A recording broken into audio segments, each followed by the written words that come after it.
ನಮಸ್ತೆ ಸ್ನೇಹಿತರೆ, human rights news ವರ್ಲ್ಡ್ಗೆ ಸ್ವಾಗತ. ನಾನು ನಿಮ್ಮ ಪ್ರಶಾಂತ್ PRS. ನಮ್ಮೊಂದಿಗೆ ಇವತ್ತು ಇಬ್ಬರು ವಿಶೇಷ ಅತಿಥಿಗಳು ಜಾಯ್ನ್ ಆಗಿದ್ದಾರೆ. ಒಂದು ಮೈಸೂರಿನ ಒಡನಾಡಿ ಸಂಸ್ಥೆಯ ಸ್ಟಾನ್ಲಿ ಸರ್ ಅವರು, ಇನ್ನೊಂದು ಮಹಿಳಾ ಹೋರಾಟಗಾರ್ತಿಯಾಗಿರ್ತಕ್ಕಂಥ ರಾಧಾ ದಾಸ್ ಅವರು ವಿಶೇಷವಾಗಿ ನಮ್ಮೊಂದಿಗೆ ಜಾಯ್ನ್ ಆಗಿದ್ದಾರೆ. ಇಬ್ಬರ ಅತಿಥಿಗಳನ್ನು ಮಾತಾಡ್ಸ್ತಾ ಹೋಗೋಣ. ಅವರು ಒಂದು ವಿಶೇಷವಾದ ಕುಂದಾಪುರದ ಪ್ರಕರಣವನ್ನು ಹಿಡಿದುಕೊಂಡು ಬಂದಿದ್ದಾರೆ. ಆ ಬಗ್ಗೆ ಪ್ರಶ್ನೆಯನ್ನು ಕೇಳ್ತಾ ಹೋಗೋಣ. ಮೊದಲಿಗೆ ಒಡನಾಡಿ ಸಂಸ್ಥೆ ಸ್ಟಾನ್ಲಿ ಅವರ ಹತ್ರ ಕೇಳೋಣ. ನಮಸ್ತೆ, ಇಬ್ಬರಿಗೂ ಕಾರ್ಯಕ್ರಮಕ್ಕೆ ಸ್ವಾಗತ. ನಮಸ್ಕಾರ. ನಮಸ್ಕಾರ ಮೇಡಮ್. ನಮಸ್ಕಾರ ಮೇಡಮ್. ನಮಸ್ತೆ ಸರ್. ಹೇಳಿ ಪ್ರಶಾಂತ್. ಏನಿದು ಕುಂದಾಪುರದ ಮಕ್ಕಳಿಗೆ, ಶಾಲೆಗೆ ಹೋಗುವ ಮಕ್ಕಳಿಗೆ ಏನು ನಡೆದುಕೊಂಡು ಹೋಗ್ಲಿಕ್ಕೆ ಹಾದಿ ಇಲ್ಲ ಅಂತ ಒಂದು ಹೇಳಿದಿರಿ. ಏನದು, ಏನು ವಿಚಾರ, ಏನು ಆಗಿದೆ, ನಿಮಗೆ ಬಂದ ದೂರುಗಳೇನು, ಏನು ವಿಚಾರ? ಮೊನ್ನೆ ಮೇಡಮ್ ರಾಧಾರಾಜ್ ಅವರು ನನಗೆ ಫೋನ್ ಮಾಡಿದ್ರು. ರಾಧಾರಾಜ್ ಅವರು ನನಗೆ ತುಂಬಾ ಹಳೆ ಪರಿಚಯ ಕೂಡ. ಅವರು ನನ್ನ ಮೇಲೆ ಇಟ್ಟಿರುವ ಒಂದು ನಂಬಿಕೆಗೂ ಕೂಡ ನಾನು ನಮಸ್ಕಾರ ಮಾಡ್ತೇನೆ. ಏನೋ ಒಂದು ನಂಬಿಕೆ ಮೇಲೆ ನನಗೆ ಫೋನ್ ಮಾಡಿದ್ರು. ಒಂದು ಸಣ್ಣ ಸಮಸ್ಯೆ ಇದೆ ಅಂತ ಹೇಳುವಂಥದ್ದು. ನನ್ನ ಪ್ರಕಾರ ಅದು ಸಣ್ಣ ಸಮಸ್ಯೆ ಅಲ್ಲ, ತುಂಬಾ ದೊಡ್ಡ ಸಮಸ್ಯೆನೇ ಅದು. ಸರ್ಕಾರ ಇದನ್ನ ಬಹಳ ಗಂಭೀರವಾಗಿ ತಗೊಳ್ಬೇಕಾಗ್ತದೆ.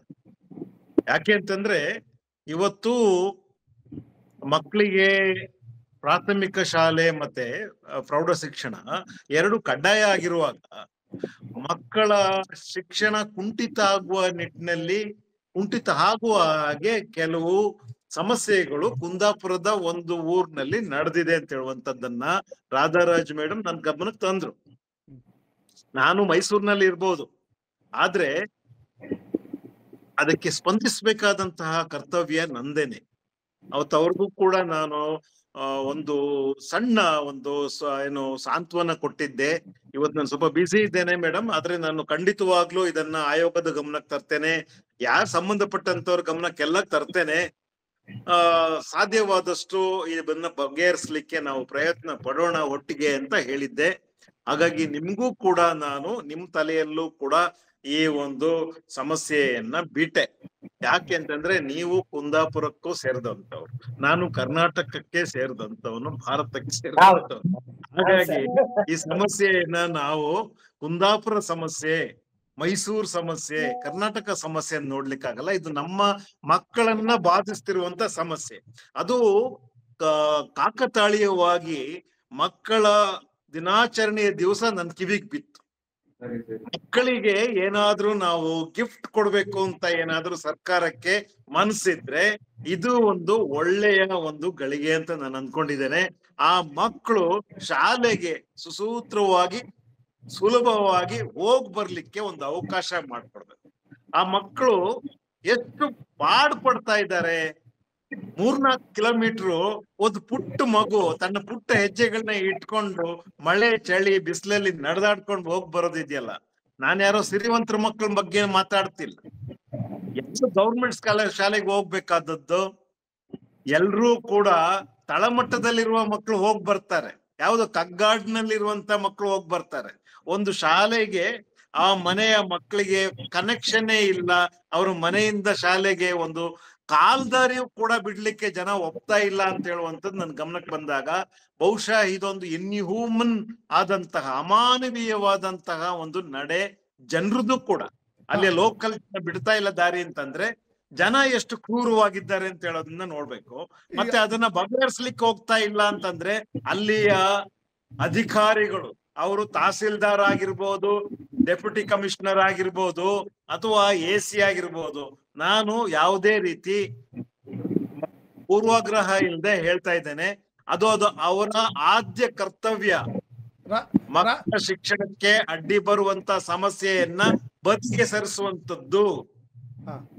ಯಾಕೆಂದ್ರೆ compulsory education and violation of fundamental right ಅಂದ್ರೆ ನಮ್ಮ ಮಕ್ಕಳಿಗೆ, ನಮ್ಮ ಮಕ್ಕಳ ಉಚಿತ ಶಿಕ್ಷಣ ಅನ್ನುವಂಥದ್ದು ಒಂದು ಮೂಲಭೂತವಾದಂತಹ ಒಂದು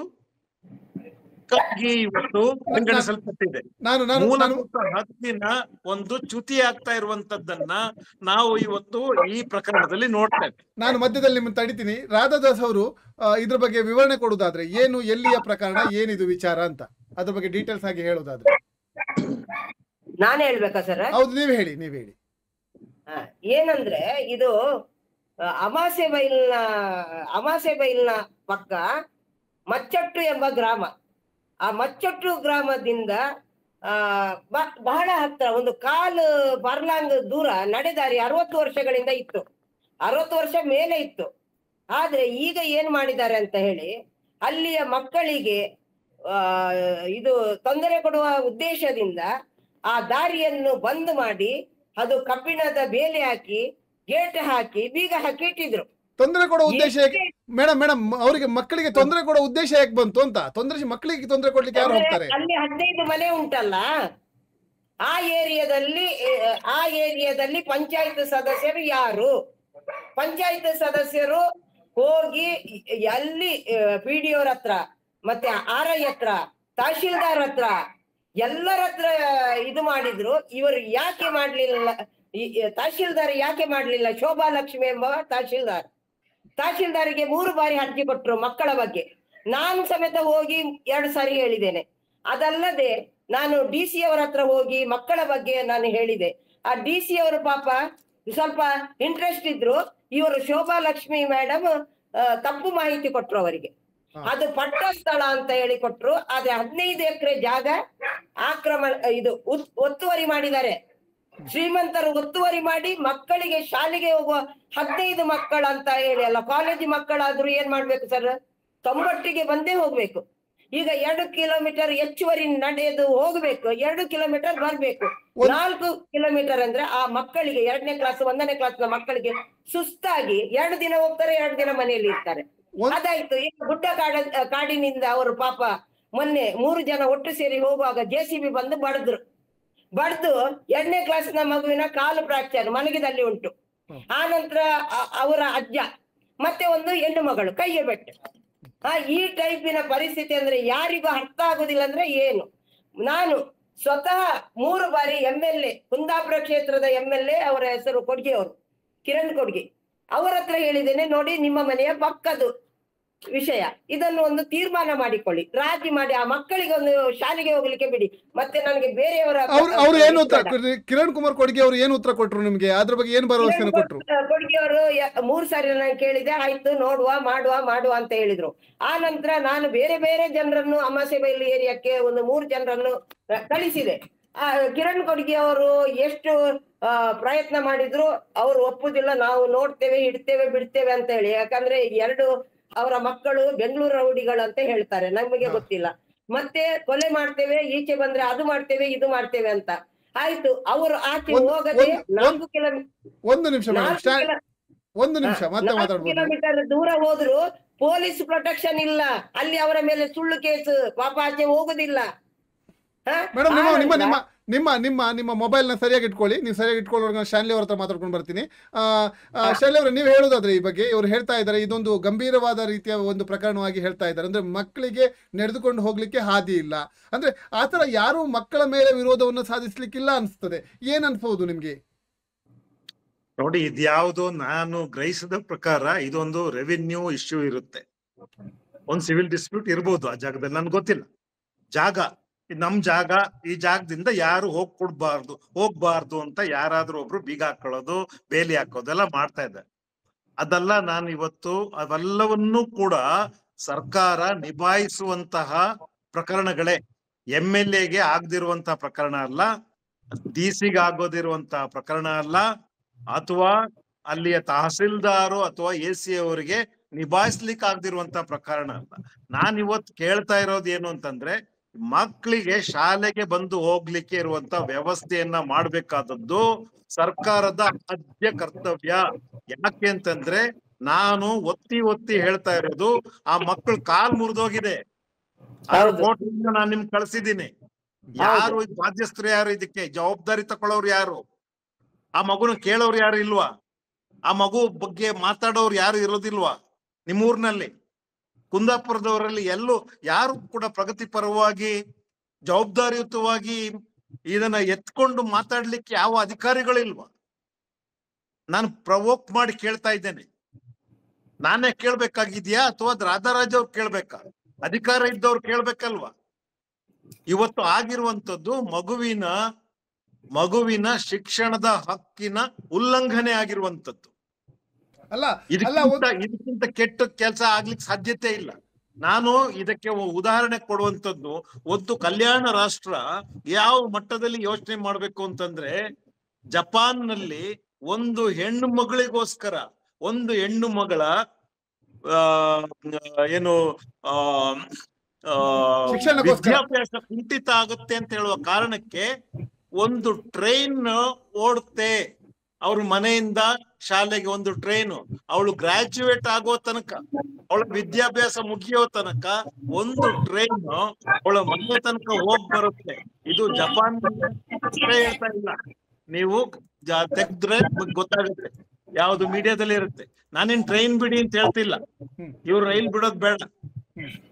ಇವರು ನಿಜವಾ ಅರ್ಥದಲ್ಲಿ ಅಲ್ಲಿಗೆ ಒಂದು ಏನು ಸಂಪರ್ಕ ಸಾಧಿಸ್ಲಿಕ್ಕೆ ಒಂದು ದಾರಿ, ಆ ಮಕ್ಕಳು ಸುಲಭವಾಗಿ ಬಂದು ಹೋಗ್ಲಿಕ್ಕೆ ಒಂದು ವಾಹನದ ವ್ಯವಸ್ಥೆ. ಏನಾದ್ರೂ ವ್ಯಾಜ್ಯಗಳಿದ್ರೆ ಸಿವಿಲ್ ಡಿಸ್ಪ್ಯೂಟ್ ಅನ್ನ AC ಕೋರ್ಟ್ ನಲ್ಲಿ ಬಗೆಹರಿಸ್ಲಿ.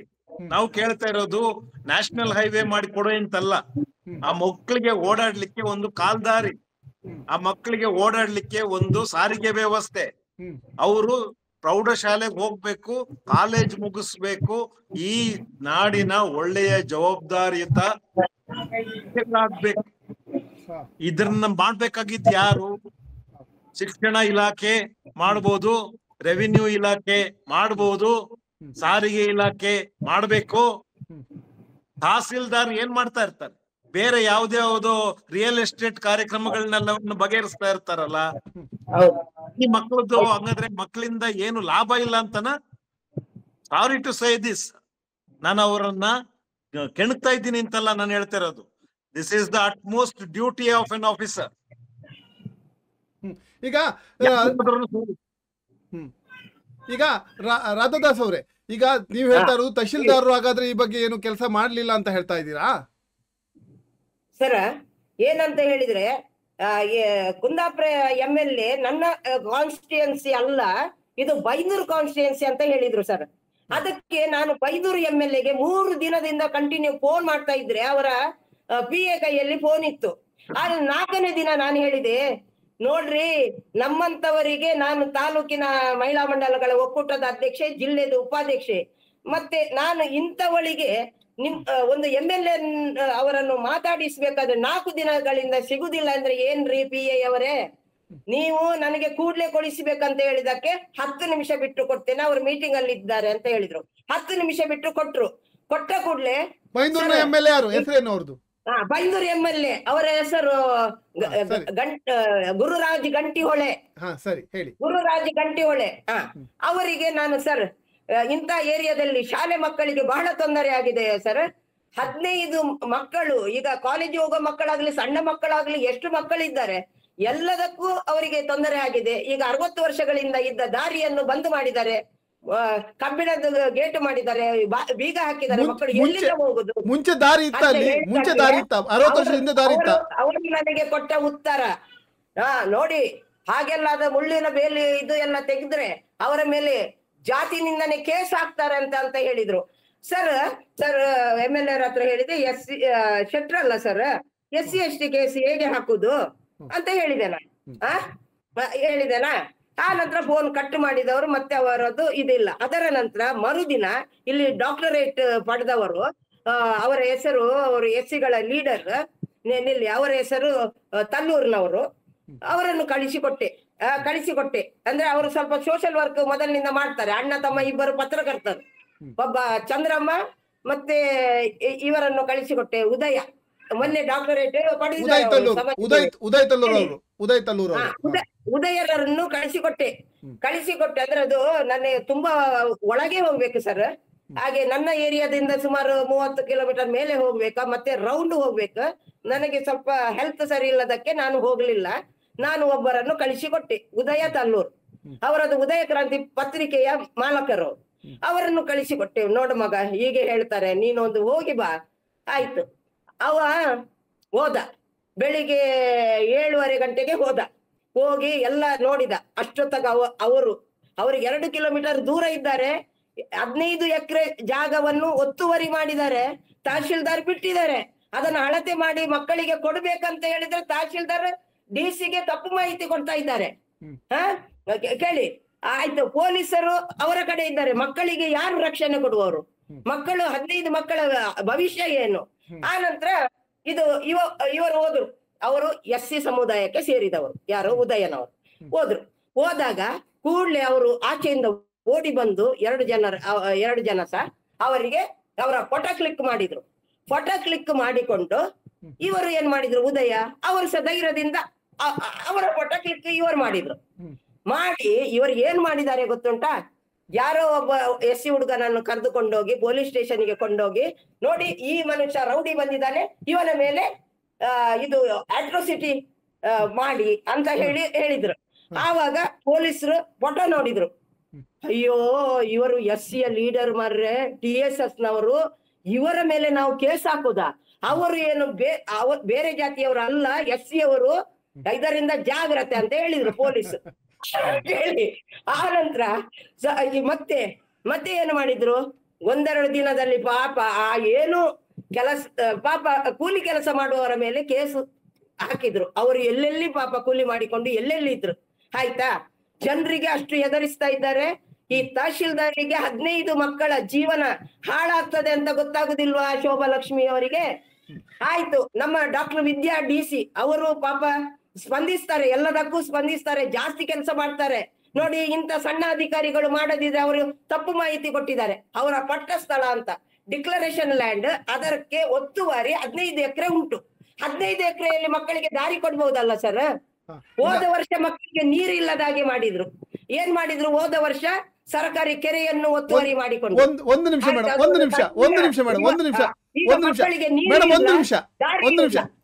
ಒಂದು ನಿಮಿಷ ಸ್ಟ್ಯಾನ್ಲಿ ಅವ್ರು ಏನ್ ಹೇಳ್ತಾರೆ ಕೇಳೋಣ. ಈ ಬಗ್ಗೆ ಸ್ಟ್ಯಾನ್ಲಿ ಅವ್ರು ಏನ್ ಹೇಳ್ತಾರೆ ಕೇಳೋಣ. ನೋಡಿ, ದೊಡ್ಡವ್ರದ್ದು 101 ಸಮಸ್ಯೆಗಳಿರ್ಬೋದು. ನಾನು ಅವುಗಳನ್ನ ಇವಾಗ ಪೋಸ್ಟ್ ಮಾರ್ಟಮ್ ಮಾಡ್ಕೊಂಡು ಹೇಳಲಿಕ್ಕೆ ನನ್ಗೆ ಬರೋದಿಲ್ಲ. ಯಾಕೆಂತಂದ್ರೆ ನಾನು ಆ ಊರ್ನಲ್ಲಿ ಏನ್ ನಡೀತಿದೆ ಗೊತ್ತಿಲ್ಲ. ನನಗ್ ಬೇಕಾಗಿದ್ದೇನು ಅಂತಂದ್ರೆ ಇಮ್ಮಿಡಿಯೇಟ್ ಆಗಿ ಅಲ್ಲಿಯ ವ್ಯವಸ್ಥೆ, ಪ್ರತಿ ಮಗು ಶಾಲೆಗೆ ಯಾವುದೇ ಆತಂಕ ಇಲ್ಲದೆ ಹೋಗಿ ಮನೆಗೆ ವಾಪಸ್ ಹೋಗಿ ಸೇರ್ಕೊಳ್ಳೋ ಹಾಗೆ ಮಾಡ್ಬೇಕಾದ ಕರ್ತವ್ಯ ನಮ್ಮ ಸೇವಕರದು. We have appointed DC, we have appointed Tahsildar and AC. ಅಂದ್ರೆ ಡೆಮೋಕ್ರಸಿಯಲ್ಲಿ ನಾವೇ ಅವ್ರನ್ನೆಲ್ಲ ಅಪಾಯಿಂಟ್ ಮಾಡಿರೋದು. ಈಗ ಇದಕ್ಕೆ ಅವರ ಕೆಲಸ ಆ ಮಕ್ಕಳಿಗೆ ಸರಿಯಾದ ಶಿಕ್ಷಣವನ್ನ ಕೊಡಿಸುವಂತದ್ದು. ಅಲ್ಲಿ ಯಾರಾದ್ರೂ ಅತಿಕ್ರಮಣ ಮಾಡ್ಕೊಳ್ತಾ ಇದ್ದಾರೆ, ಮಕ್ಕಳಿಗೆ ಬೆದರಿಸ್ತಾ ಇದ್ದಾರೆ, ಮಕ್ಕಳು ಶಾಲೆಗೆ ಹೋಗದೆ ಗೈರಾಗ್ಲಿಕ್ಕೆ ಯಾರಾದ್ರೂ ಕಾರಣ ಆಗಿದ್ದಾರೆ ಅಂತಂದ್ರೆ ಮುಖ್ಯ ಕೇಸ್ ಅಗೇನ್ಸ್ಟ್ ದೇಮ್. ಯಾಕೆ ಬಿಡ್ತಾ ಇಲ್ಲ ಮಕ್ಕಳನ್ನ ಓಡಾಡ್ಲಿಕ್ಕೆ? ಅಥವಾ ಯಾವ್ದಾದ್ರು ತಳಮಟ್ಟದ ಅಧಿಕಾರಿ ಇದನ್ನ ಸರಿಯಾಗಿ ನಿಭಾಯಿಸ್ತಾ ಇಲ್ಲ ಅಂತಂದ್ರೆ ಸಸ್ಪೆಂಡ್ ಮಾಡಿ ಮುಂದುವರಿಸಿ ಕೆಲಸಗಳನ್ನ. ಇದು ಮೇಲ್ಮಟ್ಟದ ಅಧಿಕಾರಿಗಳ ತನಕ ನಾನು ಹೇಳ್ತೇನೆ. ಕಮಿಷನರ್ ಇದ್ದಾರಲ್ವಾ, ಅವ್ರಿಗೂ ಕೇಳ್ತೇನೆ, ಮುಖ್ಯಮಂತ್ರಿಗಳ ಗಮನಕ್ಕೆ ತರಲಿಕ್ಕೆ ಇಷ್ಟಪಡ್ತೇನೆ. ಅದೇ ರೀತಿ ಮಕ್ಕಳ ಆಯೋಗ, ಕರ್ನಾಟಕ ರಾಜ್ಯ ಮಕ್ಕಳ ರಕ್ಷಣಾ ಆಯೋಗ ಇದೆ, ಅವರು ಕೂಡ ಖಂಡಿತ ಇದನ್ನ ತಗೊಳ್ತಾರೆ, ಗಣನೆಗೆ ತಗೊಳ್ತಾರೆ. ಅವರ ಆದ್ಯ ಕೆಲಸವೂ ಕೂಡ. ನನ್ನದು ಪ್ರಶ್ನೆ, ಈಗ ಖಾಸಗಿ ಜಾಗ ಆಗಿದ್ರೆ, ಅಲ್ಲಿ ಅದು ಖಾಸಗಿ ಜಾಗ ಆಗಿದ್ರೆ ಅಥವಾ ಖಾಸಗಿ ಲ್ಯಾಂಡ್ ಆಗಿದ್ರೆ, ಖಾಸಗಿ ಲ್ಯಾಂಡ್ ಅಲ್ಲಿ ನೀವು ಈ ಹಾಗೆ ಹೀಗೆ ಕಾರಣ ಹೇಳಿ ಕೇಳಲಿಕ್ಕೆ ಬರುತ್ತಾ ಅಂತ? ಖಾಸಗಿ ಜಾಗ ಆಗಿದ್ರೂ ಕೂಡ, ಪ್ರತಿ ಖಾಸಗಿ ಜಾಗದಲ್ಲೂ ಕೂಡ ಒಬ್ಬ ವ್ಯಕ್ತಿ ಅಲ್ಲಿಂದ ಹೋಗ್ಲಿಕ್ಕೆ, ಬೇರೆ ಊರ್ಗ್ ಹೋಗ್ಲಿಕ್ಕೋ, ಶಾಲೆಗೆ ಹೋಗ್ಲಿಕ್ಕೋ, ಆಸ್ಪತ್ರೆಗೆ ಹೋಗ್ಲಿಕ್ಕೋ, ಎಲ್ಲಿಗೂ ಕನೆಕ್ಷನ್ ಇಲ್ದಿರುವಂತ ಖಾಸಗಿ ಇದು ಎಲ್ಲಿರುತ್ತೆ? ಎಲ್ಲ ಕಡೆನೂ ಕೂಡ ಕೊನೆ ಪಕ್ಷ ಗಾಡಿ ಜಾಡು ಅಂತ ಹೇಳುವಂತಹ ಗಾಡಿ ಜಾಡು ಅಂದ್ರೆ ಒಂದು ಎತ್ತಿನ ಗಾಡಿ ಹೋಗುವಷ್ಟು ದಾರಿಯನ್ನಾದ್ರೂ ಮಾಡ್ಕೊಡ್ಲಿಕ್ಕೆ ಅವಕಾಶ ಇದೆ ರೆವಿನ್ಯೂ ಅಲ್ಲಿ. ಸುಮ್ನೆ ಯಾರಿಗೋ ದಿಗ್ಬಂಧನ ಹಾಕ್ಲಿಕ್ಕೆ ಬರೋದಿಲ್ಲ. ಸುತ್ತಮುತ್ತಲು ಈ ಜಾಗ ನಂದು, ಇದು ನೀನ್ ಎಲ್ಲೂ ಹೋಗ್ಲಿಕ್ಕೆ ಆಗಲ್ಲ ಅಂತಂದ್ರೆ ಅವ್ನ್ ಊಟ ಮಾಡ್ಬೇಕಾ, ಸಂತೆಗೆ ಹೋಗ್ಬೇಕಾ, ಹೊಟ್ಟೆ ನೋವು ಬಂತು, ತಲೆನೋವು ಬಂತು ಅಂತ ಆಸ್ಪತ್ರೆಗೆ ಹೋಗ್ಬೇಕಾ, ಶಾಲೆಗೆ ಹೋಗ್ಬೇಕಾ ಬೇಡ್ವಾ, ಬೇರೆ ಸಂಪರ್ಕಗಳು ಇರ್ಬೇಕಾ ಬೇಡ್ವಾ? ಇದ್ರ ಕೆಲ್ಸಗಳನ್ನ ಇದನ್ನ ಮಾಡ್ಲಿಕ್ಕೆ ಬೇಕಾದಷ್ಟು ಅವಕಾಶ. ಅಂದ್ರೆ ಈ ಒಂದು ಪರಸ್ಪರ ಕೂರ್ಸಿ AC ಕೋರ್ಟ್ ನಲ್ಲಿ ಕೂರ್ಸಿ ಅವ್ರಿಗೆ ಒಂದು ಒಪ್ಪಂದ ತಂದು ಅಷ್ಟು ಜಾಗ ಮಕ್ಕಳಿಗೋಸ್ಕರ ಬಿಡಿಸ್ಕೊಳ್ಳುವಂಥದ್ದು. ಗಾಡಿ ಜಾಡ ನಾನು ಕೇಳ್ತಾ ಇರೋದು ಎಕರೆಗಟ್ಲೆ ಬಿಡಿಸಿ ಯಾವ್ದೋ ಒಬ್ರಿಗೆ ಒಪ್ಸಿತ್ತಲ್ಲ, ಸೈಟ್ಗಳನ್ನ ಮಾಡಿ ಯಾರಿಗೋ ಕೊಡಿ ಅಂತಲ್ಲ ನಾನು ಹೇಳ್ತಿರೋದು, ಅಥವಾ ಯಾವುದೋ ಸರ್ಕಾರಿ ಗೋಮಾಳವನ್ನ ಯಾವುದೋ ಒಬ್ಬ ಉದ್ಯಮಿಗೆ ಒಡ್ಕೊಡಿ ಅಂತಲ್ಲ ನಾವು ಕೇಳ್ತಾ ಇರೋದು. ಬೇಸಿಕ್ ಕೇಳ್ತಾ ಇರೋದು ಬಡ ಮಕ್ಕಳ ವಿದ್ಯಾಭ್ಯಾಸಕ್ಕೆ ಅನುಗುಣವಾಗಿ ಅವ್ರಿಗೆ ಅನುಕೂಲ ಆಗುವ ರೀತಿಯಲ್ಲಿ ಆ ಮಕ್ಕಳು ಸುಲಭವಾಗಿ ಶಾಲೆಗೆ ಬರ್ಲಿ. ಪುಟ್ ಮಕ್ಕಳು ಯಾಕ್ರಿ ದಣಿಬೇಕು, ಯಾಕೆ ದಣಿಬೇಕು ಹೇಳಿ? ಇಷ್ಟೊಂದು ಟೆಕ್ನಾಲಜಿ ಇಂಪ್ರೂವ್ ಆಗಿರುವಾಗ, ಸಾರಿಗೆ ವ್ಯವಸ್ಥೆ ಇಂಪ್ರೂವ್ ಆಗಿರುವಾಗ 2024 ನಲ್ಲಿ ಇರುವಂತ ಮಕ್ಕಳು ಯಾಕೆ ಇಷ್ಟೊಂದು ದಣಿಬೇಕು? ಹಿಂಗಾದ್ರೆ ಶಾಲೆಗಳು ಎಲ್ಲಿ ಉಳಿತಾವೆ? ಸರ್ಕಾರಿ ಶಾಲೆಗಳು ಎಲ್ಲಿ ಉಳಿತಾವೆ? ಬಡ ಮಕ್ಕಳು ಹೆಂಗ್ ಓದ್ಲಿಕ್ಕೆ ಸಾಧ್ಯ? ಡ್ರಾಪ್ ಔಟ್ಸ್ ಆಗದೆ ಇರೋ ಚಾನ್ಸಸ್ ಇದೆಯಾ? ಡ್ರಾಪ್ ಔಟ್ ನ ನೀವ್ ಹೆಂಗ್ ತಡಿತೀರಿ? ನೀವೇನ್ ಮಾಡ್ತೀರಿ ಅಂತಂದ್ರೆ ಇದೇ ರೀತಿ ಗೋಳು ಹಾಕೊಂಡು ಸರ್ಕಾರಿ ಶಾಲೆಗಳನ್ನ, ಕನ್ನಡ ಶಾಲೆಗಳನ್ನ ಬಂದ್ ಮಾಡ್ತಾ ಹೋಗ್ತೀರಿ. ಬಂದ್ ಮಾಡ್ತಾ ಖಾಸಗಿ ಶಾಲೆಗಳನ್ನ ನೀವೇ ಕಟ್ಕೋತೀರಿ. ಹಣ ಇರುವಂತವ್ರು ಖಾಸಗಿ ಶಾಲೆಗಳನ್ನ ಓಪನ್ ಮಾಡ್ತಾರೆ. ನಾವ್ ಹಂಗ್ ಮಾಡ್ತೀವಿ, ನಾವ್ ಹಿಂಗ್ ಮಾಡ್ತೀವಿ ಅಂತ ಹೇಳಿ ವಸೂಲಿ ಮಾಡಕ್ ಶುರು ಮಾಡ್ತೀರಿ. ಸರ್ಕಾರಿ ಶಾಲೆಗಳು ಯಾಕಿರೋದು? ಶಿಕ್ಷಣ ಇಲಾಖೆ ಯಾಕಿರೋದು? ನಾವು ನೋಡ್ತಾ ಬರ್ತಾ ಇದ್ದೀವಿ. ಎಷ್ಟೋ ಕನ್ನಡ ಶಾಲೆಗಳು, ಎಷ್ಟೋ ಗವರ್ಮೆಂಟ್ ಸ್ಕೂಲ್ಗಳು ಇವತ್ತು ಬಂದ್ ಆಗ್ತಾ ಇದ್ದಾವೆ. ಯಾವುದೋ 1-2 ಸಬೂಬುಗಳನ್ನ ಕೊಡ್ತಾ ಅವುಗಳನ್ನ ಬಂದ್ ಮಾಡೋದು. ಅದೇ ಊರಿನಲ್ಲಿ ಖಾಸಗಿ ಶಾಲೆಗಳು ಅಣಬೆಗಳ ತರ ತಲೆ ಎತ್ತೋದು. ಈ ಕಾರಣದಿಂದ ನಾವ್ ಯಾರು ಕೂಡ ಸರ್ಕಾರಿ ಶಾಲೆಗಳ ಮೇಲೆ ನಂಬಿಕೆನೆ ಇಟ್ಕೊಳ್ಳದಂಗ ಆಗ್ಬಿಟ್ಟಿದ್ದೀವಿ. ನನಗೂ ಬೇಕು ಸರ್ಕಾರಿ ಶಾಲೆಯಲ್ಲಿ ನನ್ನ ಮಕ್ಕಳು ಓದಬೇಕು ಅಂತ ಆಸೆ ಇದೆ, ಆದ್ರೆ ನನ್ನ ಮಕ್ಕಳನ್ನ ಸರ್ಕಾರಿ ಶಾಲೆಗೆ ಕಳಿಸ್ತಾ ಇಲ್ಲ. ಯಾಕೆ? ಈ ತರ ಗಾಬರಿ ಇದೆ. ನಾಳೆ ಹೆಂಗಪ್ಪ ಅಂತ ಹೇಳುವಂತದ್ದು ಗಾಬರಿ ಇದೆ. ಇದು ಸರ್ಕಾರ ಬಹಳ ಗಹನವಾಗಿ ತಗೊಳ್ಳಿ. ಡಿಸಿಗೆ ಏನ್ ಹೇಳಲಿಕ್ಕೆ ಇಷ್ಟಪಡ್ತೀರಾ? ನಮ್ಮ ಉಡುಪಿ ಜಿಲ್ಲಾ ಡಿಸಿ ಅವ್ರಿಗೆ ಏನ್ ಹೇಳಲಿಕ್ಕೆ ಇಷ್ಟಪಡ್ತೀರಾ ಈ ವಿಷಯದ? ಉಡುಪಿ ಜಿಲ್ಲಾಧಿಕಾರಿಗಳಿಗೆ ನಾನು ಸ್ಪಷ್ಟವಾಗಿ ಹೇಳ್ತಾ ಇರುವಂತದ್ದು, ಇದರಲ್ಲಿ ಯಾವುದೇ ರೀತಿಯಾದಂತ ಪೂರ್ವಾಗ್ರಹ ಇಲ್ಲ.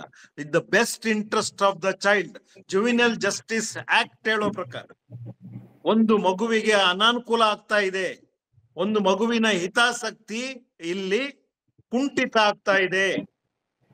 You upheld the interest of the child, juvenile justice act ಪ್ರಕಾರ ನಾನು ಕೇಳ್ತಾ ಇದ್ದೇನೆ. ಆ ಮಗು ಶಾಲೆಗೆ ಹೋಗೋದನ್ನ ನೀವು ನೋಡ್ಬೇಕು, ಮಾಡ್ಬೇಕು.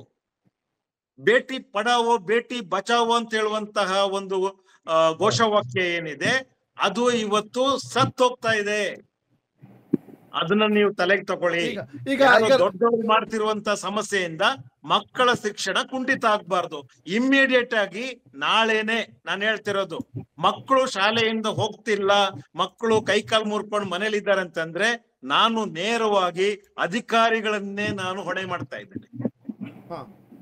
ಈಗ ರಾಧಾದಾಸ್ ಅವ್ರೆ, ಈಗ ನೀವು ನನ್ನದೊಂದು ಪ್ರಶ್ನೆ, ಈಗ ಯಾರಾದ್ರೂ ಮಕ್ಕಳಿಗೆ ನಡೆಯೋ ದಾರಿ ಕೊಡದೇ ಇರಕ್ ಸಾಧ್ಯ ಇದೆಯಾ ಅಂತ? ಅಂದ್ರೆ ನಡೆಯೋದು ಅಷ್ಟು ಮಕ್ಕಳಿಗೆ ಯಾರಾದ್ರೂ ನಡೆಯೋ ದಾರಿ ಕೊಡದೇ ಇರೋಕ್ ಸಾಧ್ಯ ಇದೆಯಾ ಅಂತ? ಅಂದ್ರೆ ಅಷ್ಟು ಕಟ್ಟುಕರೆಯಾಗ್ತಾರೆ ಒಂದು ಮಕ್ಳಿಗೆ ಏನಾದ್ರೂ ಬೇರೆ ವಿಚಾರ ಅಲ್ಲಿ ಇದೆಯಾ? ಅಲ್ಲ ಸರ್, ಅಲ್ಲಿ ಏನು ವಿಚಾರ ಅಂತ ಹೇಳಿದ್ರೆ ನೋಡಿ, ನಾವು ರಾಜಕೀಯ ಮಾತಾಡಬಾರ್ದು. ಯಾಕೆಂದ್ರೆ ನಾನು 5 ಬಾರಿ ಪಕ್ಷೇತರ ಗೆದ್ದವಳು. ಯಾಕೆಂದ್ರೆ ಯಾವ ಪಾರ್ಟಿಯವರಿಗೆ ಅನ್ಯಾಯ ಆದ್ರೂ ನಾನು ಸೇವೆ ಕೊಡ್ಬೇಕೆಂಬ ಒಂದೇ ಉದ್ದೇಶ.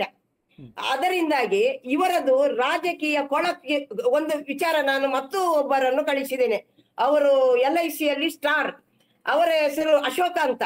ಪಾಪ ಅವರ ಕಾರ್ನಲ್ಲಿ ಕಳಿಸಿ ಮಕ್ಕಳಿಗೆ ಒಂದು ಸರಿ ಮಾಡಿ ಬನ್ನಿ ಅಂತ ಅವರನ್ನು ಕಳಿಸಿದೆ. ಅವರನ್ನು ಕಳಿಸಬೇಕಾದ್ರೆ ಇವರು ಹೇಳುವ ಕತೆ ಬೇರೆ, ಆಯ್ತಾ? ಅವರು ಬಂದ್ರು ನನ್ನ ಹತ್ರ ಹೇಳಿದ್ದು, ಅದು ಮಕ್ಕಳ ಮೇಲೆ ಅವರಿಗೆ ಏಕಷ್ಟು ದ್ವೇಷ ಅಂತ. ಮೇಡಮ್ ಮಕ್ಕಳ ಮೇಲೆ ಅವ್ರಿಗೆ ಏಕಷ್ಟು ದ್ವೇಷ ಅಂತ ನೀವು ಹೇಳ್ತಾ ಇರೋದು. ನೀವು ಹೇಳ್ತಾ ಇರೋ ಸ್ಟೋರಿ ಮೇಲೆ ಹೋಗೋದಾದ್ರೆ ಮಕ್ಕಳ ಮೇಲೆ ಯಾಕೆ ದ್ವೇಷ ಅವರಿಗೆ?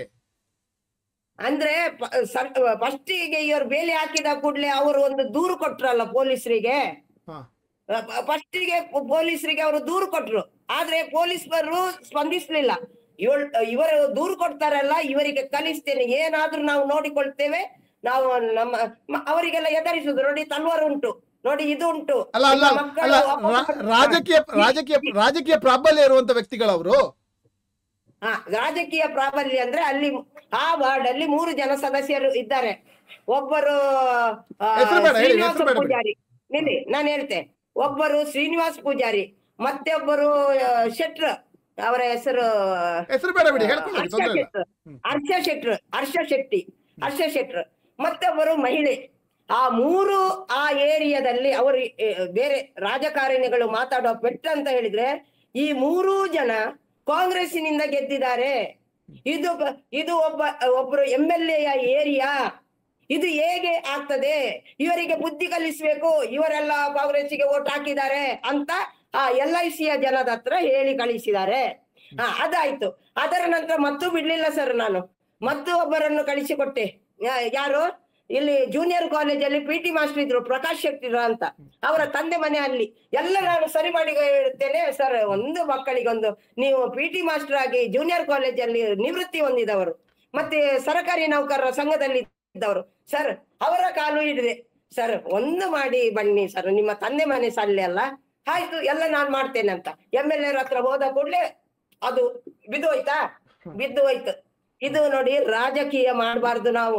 ನಮ್ಮ ಚುನಾವಣೆ ಟೈಮ್ ಅಲ್ಲಿ ಮಾತ್ರ ಆ ಪಾರ್ಟಿ ಈ ಪಾರ್ಟಿ, ಉಳಿದ ಟೈಮ್ ಅಲ್ಲಿ ನಾನು ಪಕ್ಷೇತರ 5 ಬಾರಿ ಅದಕ್ಕೆ ಯಾಕೆ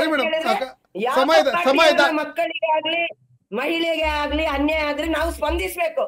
ಅದೇ ಈಗ ಸ್ಟಾನ್ಲಿ ಅವರು ಕೊನೆಯದಾಗಿ ಸ್ಟಾನ್ಲಿ ಅವರು ಹೇಳುದಾದ್ರೆ ಏನ್ ಹೇಳ್ತೀರಾ ಈ ಪ್ರಕರಣಕ್ಕೆ ಸಂಬಂಧಪಟ್ಟಂತೆ? ಕೊನೆಯದಾಗಿ ನಾನು ಇಷ್ಟೇ ಹೇಳಲಿಕ್ಕೆ ಇಷ್ಟಪಡೋದು ಪ್ರಶಾಂತ್, ಇದು ನಮ್ಮ ಒಂದು ಸಾಮರ್ಥ್ಯದ ಪ್ರಶ್ನೆ. ಸಾಮರ್ಥ್ಯ ಅಂದ್ರೆ ನಮ್ಮ ಪ್ರಜಾಪ್ರಭುತ್ವದ ಸಾಮರ್ಥ್ಯ, ಪ್ರಜೆಗಳ ಸಾಮರ್ಥ್ಯ. ಇದನ್ನ ಇವತ್ತು ನಾವು ಕೆಣಕ್ತಾ ಇದ್ದಾರೆ. ಇಲ್ಲಿ ಸಾಮರ್ಥ್ಯ ಇರಬೇಕಾಗಿದ್ದು ಅಲ್ಲಿಯ ಪ್ರಜೆಗಳಿಗೆ, ಮಕ್ಕಳಿಗೆ, ಮಹಿಳೆಯರಿಗೆ. ವಿದ್ಯೆ ಎನ್ನುವಂಥದ್ದು ಮಕ್ಕಳಿಗೆ ಕೊಡಬೇಕಾದದ್ದು ಸರ್ಕಾರದ ಆದ್ಯ ಕರ್ತವ್ಯ. ಅದರಲ್ಲೂ ತಳಮಟ್ಟದ ಮಕ್ಕಳು, ಕಾರ್ಮಿಕರ ಮಕ್ಕಳು, ಶೋಷಿತ ಸಮುದಾಯದ ಮಕ್ಕಳು ಇವತ್ತು ತೊಂದರೆಯಲ್ಲಿ ಸಿಕ್ಕಾಕೊಂಡು ಮನೆಯಲ್ಲಿ ಉಳ್ಕೊಳ್ತಾ ಇದ್ದಾರೆ ಅಂತಂದ್ರೆ ಗಂಭೀರವಾದಂತಹ ಒಂದು ಕ್ರೈಮ್ ಇದು. ಎಕ್ಸಾಗ್ರೇಟ್ ಮಾಡ್ತಿಲ್ಲ. ಅದಕ್ಕೆ ಶಾಲೆಗೆ ಮಕ್ಕಳು ಬರ್ಲಿಲ್ಲ ಅಂತಂದ್ರೆ ಟೀಚರ್ಸ್ ಓಡೋಗಿ ಕರ್ಕೊಂಡ್ಬರೋದು ಯಾಕೆ? ಅವ್ರ ಮೇಲೆ ಒಂದು ಆಪಾದನೆ ಬರುತ್ತೆ, ಅವ್ರ ಆರೋಪವನ್ನು ಎದುರಿಸ್ಬೇಕಾಗತ್ತೆ ಅಂತ ಹೇಳೋ ಕಾರಣಕ್ಕೆ. ಯಾಕೆ ಅಂತಂದ್ರೆ ನಮ್ಮ ಸಂವಿಧಾನದ ಬಹಳ ಮುಖ್ಯವಾದಂತ ಹಕ್ಕಿದು, ಶಿಕ್ಷಣದ ಹಕ್ಕು. ಅದು ಉಲ್ಲಂಘನೆ ಮಾಡ್ತಾ ಇದ್ದಾರೆ ಯಾವುದೋ ಕೆಲವು ವ್ಯಕ್ತಿಗಳು ಅಥವಾ ಕೆಲವು ಹಿತಾಸಕ್ತಿಗಳು. ಅದು ಯಾರಾದ್ರೂ ಆಗಿರ್ಲಿ, ಯಾವ ವಿಚಾರಣೆ ಆಗಿರ್ಲಿ, ಯಾವುದೇ ರೀತಿಯ ರಾಜಕೀಯಗಳಾಗಿರ್ಲಿ, ಸಣ್ಣತನಗಳಾಗಿರ್ಲಿ, ದೊಡ್ಡ ಮನುಷ್ಯರದು, ನಾನು ಅದನ್ನ ಕೇಳ್ತಿಲ್ಲ. ಸೆನ್ಸಿಟಿವ್ ಆಗಿದೆ ವಿಚಾರ. ಅಲ್ಲಿಯ ತಹಸೀಲ್ದಾರ್ ಇದನ್ನ ತಲೆ ಮೇಲೆ ಇಟ್ಕೊಂಡ್ ಮಾಡ್ಬೇಕು. ಇದಕ್ಕಿಂತ ದೊಡ್ಡ ಒಂದು ಕೆಲಸ ಅವ್ರಿಗೆ ನಾಳೆ ಇರ್ಕೂಡ್ದು. ನಾನು ಈ ಒಂದು ವಿಚಾರವನ್ನ ಮಾನ್ಯ ಮುಖ್ಯಮಂತ್ರಿಗಳ ಗಮನಕ್ಕೆ ತರ್ತೇನೆ. ಮಾನ್ಯ ಕರ್ನಾಟಕ ರಾಜ್ಯ ಮಕ್ಕಳ ಹಕ್ಕುಗಳ ರಕ್ಷಣಾ ಆಯೋಗದ ಗಮನಕ್ಕೆ ಈಗಾಗಲೇ ತಂದಿದ್ದೇನೆ. ಅವರು ಆಕ್ಷನ್ ತಗೊಳ್ಳೋಕ್ಕಿಂತ ಮೊದಲು ಅಲ್ಲಿಯ ಅಧಿಕಾರಿಗಳು ಇದಕ್ಕೆ ಸ್ಪಂದಿಸಿ ಮಕ್ಕಳಿಗೆ ತೊಂದರೆ ಆಗದ ರೀತಿಯಲ್ಲಿ ಶಾಲೆಯನ್ನ ಓಪನ್ ಮಾಡ್ಕೊಂಡು ಶಾಲೆಗೆ ಮಕ್ಕಳು ಬರೋದನ್ನ ನೋಡ್ಬೇಕು. ನಾನು ಇದೇ ರೀತಿಯಾಗಿ ಅಲ್ಲಿಯ ಮಾಧ್ಯಮಗಳನ್ನು ಕೂಡ ನಾನು ಎಚ್ಚರಿಸ್ತಾ ಇದ್ದೇನೆ. ಇದಕ್ಕಿಂತ ಗುರುತರವಾದಂತಹ ಒಂದು ವಿಚಾರ ನಮ್ಮ ಕುಂದಾಪುರದ ಮಾಧ್ಯಮದವ್ರಿಗೆ ಏನಿದೆ, ಇದನ್ನ ನೀವು ಕೈಗೆ ತಕೊಳ್ಳಿ. ಇದು ನೀವು ಮಾಡಬೇಕಾದಂತಹ ಸೇವೆ ಇದು ಮಕ್ಕಳಿಗೆ. ನಾನು ಯಾರನ್ನೂ ಕೂಡ ಇಲ್ಲಿ ಏನು ದೂರ್ತಾ ಇಲ್ಲ. ಹೊಟ್ಟೆ ಹುರಿ ನನಗೆ ಮಕ್ಕಳ ಬಗ್ಗೆ ಖಂಡಿತವಾಗ್ಲೂ ಇದ್ದೇ ಇರುತ್ತೆ, ಹೆಣ್ಮಕ್ಳ ಬಗ್ಗೆನೂ ಅಷ್ಟೇ. ಇಂಥ ಒಂದು ನತದೃಷ್ಟ ಸ್ಥಿತಿ ನಮ್ಮ ಮಕ್ಕಳಿಗೆ ಬರಬಾರ್ದು. ನಮ್ಮದೇ ಹಣ, ನಮ್ಮದೇ ಇಲಾಖೆ, ನಮ್ಮದೇ ಅಧಿಕಾರಿಗಳು ಎಲ್ಲವನ್ನೂ ತಿಂತಾ ಇರುವಂತದ್ದಾದಾಗ ನಾವು ಕೇಳ್ಬೇಕಲ್ವಾ? ನಾವು ಅವ್ರನ್ನ ಇಟ್ಟಿದ್ದೀವಲ್ಲ ಅಲ್ಲಿ, ಮಕ್ಕಳಿಗೆ ಒಳ್ಳೆಯ ಒಂದು ವ್ಯವಸ್ಥೆ ಮಾಡಿ ಅಂತ. ಮಾಡ್ಲಿಲ್ಲ ಅಂತಂದ್ರೆ ಕೇಳೋಂತ ತಪ್ಪೇನಿದೆ? ಇದನ್ನೇ ಮೇಡಮ್ ಮಾಡ್ತಾ ಇದ್ದಾರೆ. ಇಲ್ಲಿ ರಾಜಕೀಯ ಯಾವುದು ಕೂಡ ನಡಿಕೂಡ್ದು. ರಾಜಕೀಯ ಮಾಡೋರ್ನ ಮಕ್ಕಳ ವಿದ್ಯಾಭ್ಯಾಸದ ವಿಚಾರದಲ್ಲಿ ರಾಜಕೀಯ ಮಾಡ್ತಿದ್ದಾರೆ. ಸರ್ಕಾರಿ ಶಾಲೆಯ ವಿಚಾರದಲ್ಲಿ ರಾಜಕೀಯ ಮಾಡ್ತಿದ್ದಾರೆ, ಒಂದು ಸಣ್ಣ ಕಾಲುದಾರಿಯ ವಿಚಾರದಲ್ಲಿ ಇವರು ರಾಜಕೀಯ ಮಾಡ್ತಿದ್ದಾರೆ, ಅಥವಾ ತಮ್ಮ ಪವರ್ ಅನ್ನ ಪ್ರದರ್ಶನ ಮಾಡ್ಲಿಕ್ಕೆ ಇದನ್ನ ಬಳಸ್ಕೊಳ್ತಾ ಇದ್ದಾರೆ. ಯಾರು ಏನ್ ಮಾಡ್ಯಾರೋ ನಮ್ಮ ಮುಂದೆ ಅಂತ ಹೇಳುವಂತದ್ದು ಇದೆಯಲ್ಲ, ಇವತ್ತದ್ ನಡೆಯಲ್ಲ. ಇವತ್ತಿನ ಮಟ್ಟದಲ್ಲಿ ಬೇಕಾದಷ್ಟು ಉದಾಹರಣೆಗಳಿದ್ದಾವೆ, ನಿಮ್ ಕಣ್ ಮುಂದೆ ನಡೀತಾ ಇದೆ. ನಾನು ಅದನ್ನೆಲ್ಲ ಬಿಡಿಸಿ ಹೇಳ್ಬೇಕಾಗಿಲ್ಲ. ಇಲ್ಲಿ ಪ್ರಜೆಗಳ ತಾಕತ್ತನ್ನ ಕೆಣಕುವಂತದ್ದನ್ನ ಮಾಡ್ಬೇಡಿ. ಸಂವಿಧಾನದ ತಾಕತ್ತನ್ನ ಕೆಣಕುವಂತ ಕೆಲಸಗಳನ್ನ ಯಾರು ಮಾಡ್ಕೊಡ್ದು. ಅಧಿಕಾರಿಗಳು ತಮ್ಮ ಒಂದು ಜವಾಬ್ದಾರಿಯಿಂದ ನುಣುಚಿಕೊಳ್ಳುವಂತದನ್ನ ಮಾಡ್ಕೊಡ್ದು. ಕೇಳುವಂತವ್ರು ಕೇಳ್ತಾ ಇರ್ತೇವೆ. ದಯಮಾಡಿ ನಾಳೆ ದಿನ ಆ ಮಕ್ಕಳಿಗೆ ಓಡಾಡ್ಲಿಕ್ಕಿರುವಂತ ಎಲ್ಲ ವ್ಯವಸ್ಥೆ, ಅಲ್ಲಿ ಅವರಿಗೆ ಸಾರಿಗೆ ವ್ಯವಸ್ಥೆಯು ಕೂಡ ಮಾಡ್ಬೇಕು. ಯಾವ ಮಕ್ಕಳು 2-3 ಕಿಲೋಮೀಟರ್ ಯಾತಕ್ಕೋಸ್ಕರ ನಡಿಬೇಕು ಹೇಳಿ. ಇದನ್ನ ದಯಮಾಡಿ DC ಅವರು ಖುದ್ದ ವೈಯಕ್ತಿಕವಾಗಿ ತಕೊಂಡು ತಮ್ಮ ಅಧಿಕಾರಿಗಳಿಗೆ ಹೇಳಿ ನಾಳೆ ಬಗೆಹರಿಸ್ಬೇಕು. ಇದಕ್ಕೋಸ್ಕರ ಯಾರು ರಾಧಾರಾಜ್ ಅಂತವರು ಅಥವಾ ಇನ್ನ ಯಾರೋ ನಾವು ದಿನಗಟ್ಲೆ ಬಡಬಡಾಯಿಸ್ಬೇಕಾಗಿದ್ದು ಅವಶ್ಯಕತೆ ಇಲ್ಲ. ಇಲ್ಲಿ ಇದೊಂದು ಮಾನವೀಯವಾದಂತಹ ಬಹಳ ಏನು ಪ್ರಾಮುಖ್ಯತೆಯನ್ನು ಹೊಂದಿರುವಂತಹ ಒಂದು ವಿಚಾರ ಇದು. ಇದನ್ನ ಮಾಡಬೇಕಾಗಿದ್ದು ಕೆಲಸ ಅಲ್ಲಿಯ ಡೆಪ್ಯೂಟಿ ಕಮಿಷನರ್ ಅವರು ಮಾಡ್ಬೇಕು. ಅಲ್ಲಿಯ MLA ಅವರು ಇದನ್ನ ಚರ್ಚಿಸಿ ಇದಕ್ಕೆ ಉತ್ತರವನ್ನ ಕಂಡುಕೊಳ್ಬೇಕು. ಉತ್ತರ ಇಲ್ದಿರುವಂತ ಪ್ರಾಬ್ಲಮ್ ಏನಲ್ಲ. ಇದು ದೊಡ್ಡ ಕೊಡ್ಲಿ ತಗೊಳ್ಬೇಕಾದಂತ ಅವಶ್ಯಕತೆ ಇಲ್ಲ. ಸರಿ, ಮುಗಿಸೋಣ. ಇದು ಬೈಂದೂರಿನ ಶಾಸಕರಾದಂತಹ ಗಂಟಿಹೊಳೆ ಅವರಿಗೆ ಗಮನಕ್ಕೆ ತರ್ತಾ, ಮತ್ತೆ ಕುಂದಾಪುರ ಶಾಸಕರಾದಂತಹ ನಮ್ಮ ಕಿರಣ್ ಕುಮಾರ್ ಖೊಡ್ಗೆ ಅವರು ದಯವಿಟ್ಟು ಇಬ್ಬರು ಸಹ ಈ ಪ್ರಕರಣದಲ್ಲಿ ಮಧ್ಯಪ್ರವೇಶ ಮಾಡಿ ಏನಿಲ್ಲಿ ತೊಂದರೆ ಆಗಿದೆ, ಸ್ಟ್ಯಾನ್ಲಿ ಅವರು ಮಾತಾಡಿದ ವಿಚಾರ ಮತ್ತು ರಾಧಾದಾಸ್ ಅವರು ಮಾತಾಡಿದ ವಿಚಾರ, ಇಲ್ಲಿ ಯಾವುದೇ ಕಾಂಗ್ರೆಸ್ ಮತ್ತು ಬಿಜೆಪಿಯ ಯಾವುದೇ ರಾಜಕಾರಣ ಮಾಡದೆ ಮಕ್ಕಳನ್ನ ಮನಸ್ಸಿನಲ್ಲಿ ಇಟ್ಟುಕೊಂಡು ಮಕ್ಕಳಿಗೆ ನ್ಯಾಯ ಒದಗಿಸಿಕೊಡ್ಬೇಕು, ಆದಷ್ಟು ಬೇಗ ಇದಕ್ಕೆ ಕ್ರಮ ಕೈಗೊಳ್ಳಬೇಕು ಅಂತ ಕೇಳ್ತಾ, ಇಷ್ಟೊತ್ತು ನಮ್ಮೊಂದಿಗೆ ಮಾತನಾಡಿದಂಥ ಸ್ಟ್ಯಾನ್ಲಿ ಅವರಿಗೆ ಮತ್ತು ರಾಧಾದಾಸ್ ಅವರಿಗೆ ವಿಶೇಷವಾದ ವಂದನೆಯನ್ನು ಸಲ್ಲಿಸ್ತಾ, ನಮ್ಮ ಚಾನೆಲ್ ದಯವಿಟ್ಟು ಸ್ಟ್ಯಾನ್ಲಿ ಅವರಿಗೆ ಮತ್ತು ತಮಗೆ ದೇವರು ಒಳ್ಳೇದು ಮಾಡ್ಲಿ. ಯಾಕೆಂದ್ರೆ ಸ್ಟ್ಯಾನ್ಲಿ ಅವರನ್ನು ಈಗ ನೋಡುದಲ್ಲ, ಮಕ್ಕಳ ಬಗ್ಗೆ ಭಾರಿ ಕಾಳಜಿ, ಅವರ ಬಗ್ಗೆ ನನಗೆ ತುಂಬಾ ಪ್ರೀತಿ ಅಂದ್ರೆ ಈ ಮಕ್ಕಳನ್ನು ಯಾರು ಪ್ರೀತಿ ಮಾಡ್ತಾರೆ, ನಾನು ಅಂತವರನ್ನು ಅಂದ್ರೆ ಒಂಥರ ಮಕ್ಕಳು ಅಂದ್ರೆ ದೇವರಿಗೆ ಸಮಾನ ಅಂತ ನಾನು ತಿಳಿದವಳು, ಅವರು ಅದೇ ರೀತಿ ತಿಳಿದವರು. ಅದರಿಂದ ಇದನ್ನು ಆದಷ್ಟು ಬೇಗ ಮಾಡಿಕೊಡಿ ಸರ್. ಆ ಮಕ್ಕಳಿಗೆ ಒಂದು ಪಾಪ ಗುಡ್ಡಕಾಡಲ್ಲಿ ಕಾಡು ಪ್ರಾಣಿಗಳಿದೆ, ಮಕ್ಕಳನ್ನು ಒಂದೊಂದನ್ನೇ ತಕೊಂಡು ಹೋದ್ರು ಕಷ್ಟ. ಕಾಡು ನಾಡಿನಲ್ಲಿ ಈಗ 2 ಕಿಲೋಮೀಟರ್ ಹೋಗುದು ಬರುದು 2 ಕಿಲೋಮೀಟರ್.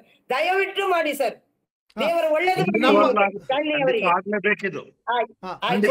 ಪತ್ರಕರ್ತರಿಗೂ ದೇವರು ಒಳ್ಳೇದು ಮಾಡ್ಲಿ. ಇಷ್ಟು ಹೊತ್ತು ನಮ್ಮೊಟ್ಟಿಗೆ ಇದ್ದೀರಿ, ದೇವರು ತುಂಬಾ ಎಲ್ಲರಿಗೂ ಒಳ್ಳೇದು ಮಾಡ್ಲಿ. ಸ್ವತಂತ್ರ ಪತ್ರಿಕೋದ್ಯಮವನ್ನ ಬೆಂಬಲಿಸಿ, ನಮ್ಮ ಚಾನೆಲ್ನ ಜೀವನದ ದಾರಿಯನ್ನು ಮಾಡಿಕೊಡಿ. ಪಾಪ ಮಕ್ಕಳ ಜೀವನದ ದಾರಿ, ಕಾಲೇಜ್ ಮಕ್ಕಳಾದ್ರೂ ಅದರಲ್ಲೇ ಹೋಗ್ಬೇಕು ಸರ್. ಯಾವ ಕಾಲೇಜಿಗೆ ಹೋಗ್ಬೇಕಾದ್ರೂ ತಮ್ಮೊಟ್ಟಿಗೆ ಹೋಗ್ಬೇಕು. ಕಾಲೇಜ್ ಮಕ್ಕಳು 2 ಗವರ್ಮೆಂಟ್ ಕಾಲೇಜ್. ಮತ್ತೊಮ್ಮೆ ಮಾತಾಡುವ ಈ ವಿಚಾರದ ಬಗ್ಗೆ. ಸ್ವತಂತ್ರ ಪತ್ರಿಕೋದ್ಯಮವನ್ನ ಬೆಂಬಲಿಸಿ, ರಾಧಾದಾಸ್ ಅವರು ಮಾತಾಡಿದ ವಿಚಾರಕ್ಕೆ, ಸ್ಟ್ಯಾನ್ಲಿ ಅವರು ಮಾತಾಡಿದ ವಿಚಾರಕ್ಕೆ ಕಮೆಂಟ್ ಮಾಡಿ ನಿಮ್ಮ ಅಭಿಪ್ರಾಯಗಳನ್ನು ತಿಳಿಸಿ.